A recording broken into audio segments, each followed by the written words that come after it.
this is I think the third or fourth Mission Impossible junket I've done in a row. Is it? And it's very sad that it's now potentially the end. You won't be doing another one. Do you want to do another one? More's the pity. Yeah. Well, I feel like this is like, you know, it's very much an end, this film, because it's the culmination of everything that's gone before. I mean, you never say never, because who knows what kind of, you know, incarnation it could take on. But, you know, for me, it felt like a fond farewell. Well, I guess I saw an interview with you, which you did, I guess, yesterday or the day before, where you said that Tom's in your phone as Daddy Bear, which I thought was absolutely hilarious. That was on the radio. No, he's not actually. I was joking. He isn't under a fake name in my phone. Is he under a fake name in your phone? Under what? A fake name, or does it just say Tom Cruise? It just says T. T. I like it. I saw an interview with McHugh the other day, and he was talking about there's lots of discussions about cinema experience, streaming, and everything else, and about how this is meant for cinema and the communal experience. I just wondered for you guys, and I know you've touched on this before in interviews you've done over the years, but is there a particular cinema experience that you guys have had where you felt the power of cinema, you felt that communal experience and everything that cinema should be about? Strangely, I remember going to a screening of Jackass, the movie, the first Jackass movie. And I watched it in Leicester Square. And because there are so many moments in it where you just scream and cringe and, you know, bulk, everyone was doing it. And it really drove home that feeling that you have when you watch a film with a group of people and you share that catharsis. You know, it's like a kind of it's a community. And you know, there are people in the audience you might really disagree with politically or ideologically, and yet in that moment it democratizes everybody, and that's something that's so important. And it would be tragic if we lost it. Yeah. What about you, Pom?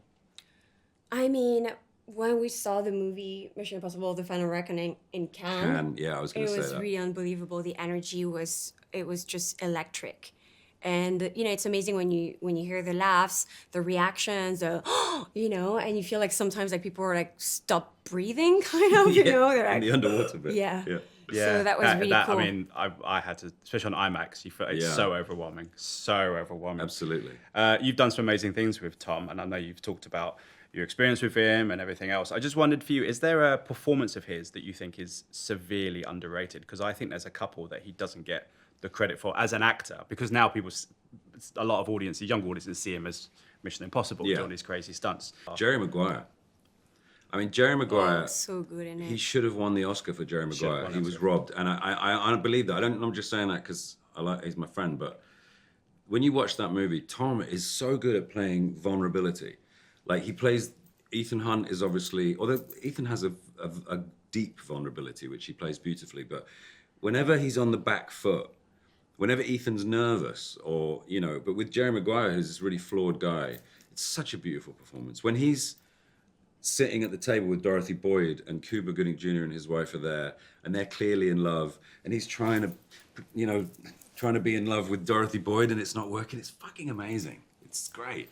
And that last, you have me at hello, you know? Okay.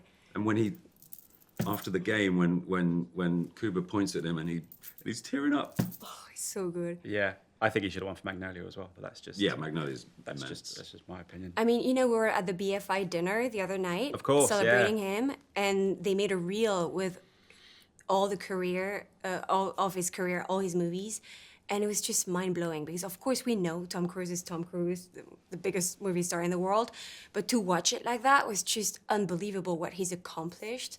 It's just crazy in all different genres.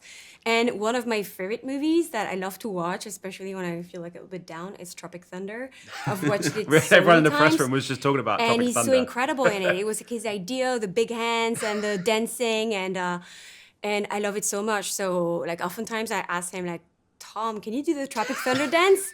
And he does it. He does it like it's that. It's amazing. I'm like, ah! That's my time, but may I just say to you, if you make another film with Edgar and you do some really secret cameos like you've done before, you've got to have Tom in there somewhere and not tell anyone where he is. He'd do it in a heartbeat, I'm sure. I'm sure he would. Yeah. Guys, I'm sad if this is the last one, but thank you so much as ever. You're very for your welcome. time. Thank you It's so been a much. pleasure talking to you. Thank you. Ladies and gentlemen, you're watching Hey You Guys! Hey, you guys! Hey, you guys!